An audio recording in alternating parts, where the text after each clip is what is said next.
அனைவருக்கும் வணக்கம். பொங்கல் ரிலீஸ் படங்கள் நிகழ்ச்சியின் 22வது பகுதிக்கு உங்களை அன்போடு வரவேற்கிறேன்.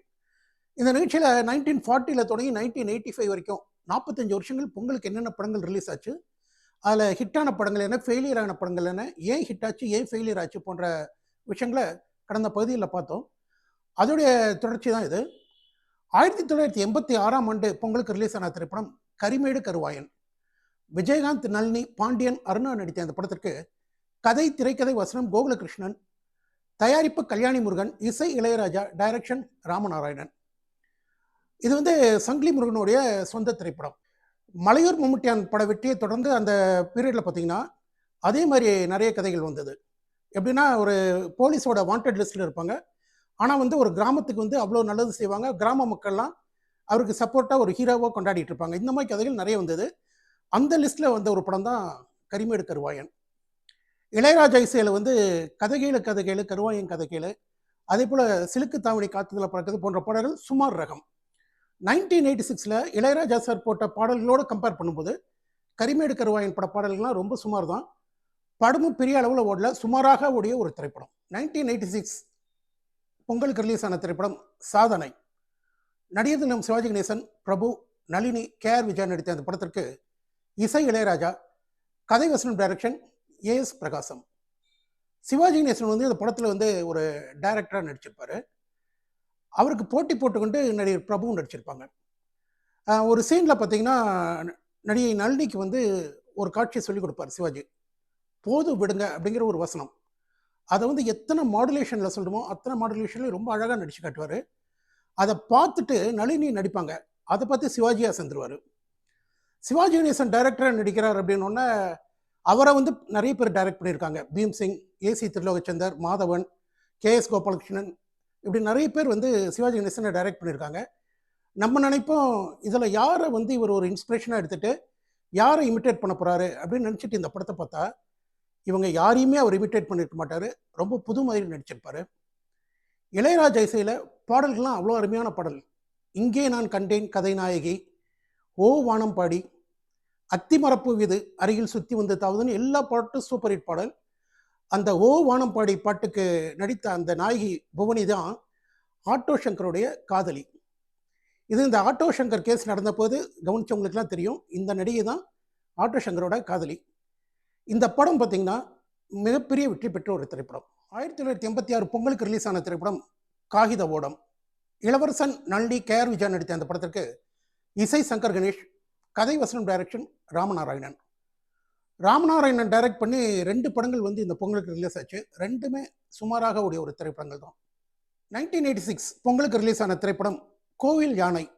பாண்டியன், ஜெயஸ்ரீ நடித்த இந்த படத்திற்கு கதை வசனம் தயாரிப்பு கருமாரி கந்தசாமி, இசை சந்திரபோஸ், டைரக்ஷன் கந்தசாமி சிங்காரம்.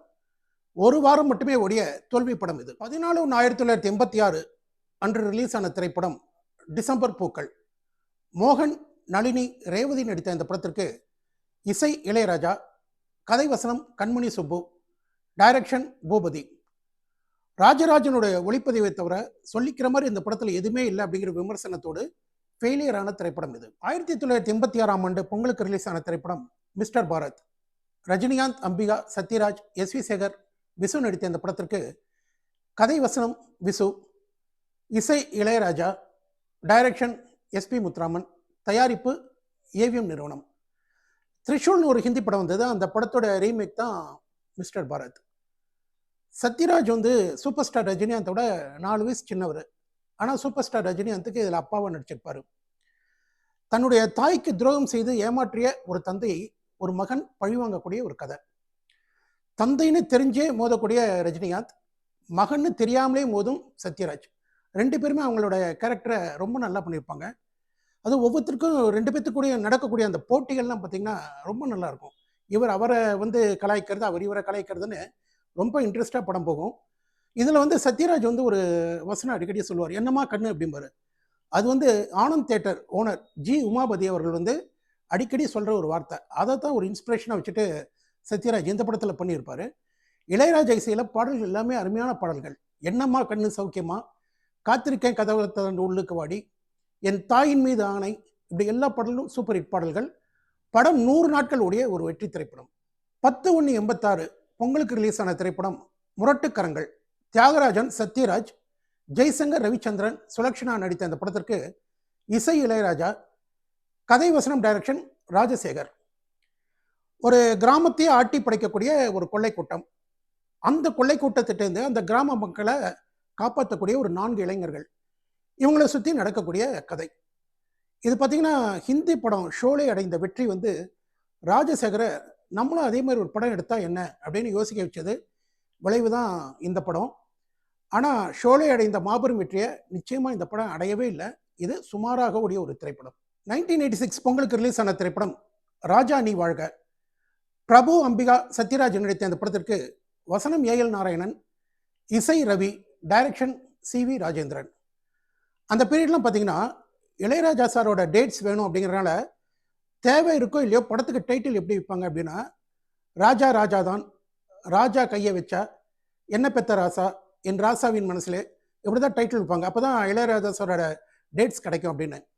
சிவி ராஜேந்திரனும் அந்த நினைப்பில் தான் ராஜா நீ வாழ்கன்னு டைட்டில் வச்சார். ஆனால் இளையராஜா சாரோட டேட்ஸ் கிடைக்கல. ரவின்னு ஒரு மியூசிக் டைரக்டரை அப்பாயிண்ட் பண்ணார். அவரும் பார்த்தீங்கன்னா ராஜா சார் ஸ்டைல்லையே தான் மியூசிக் பண்ணியிருப்பார்.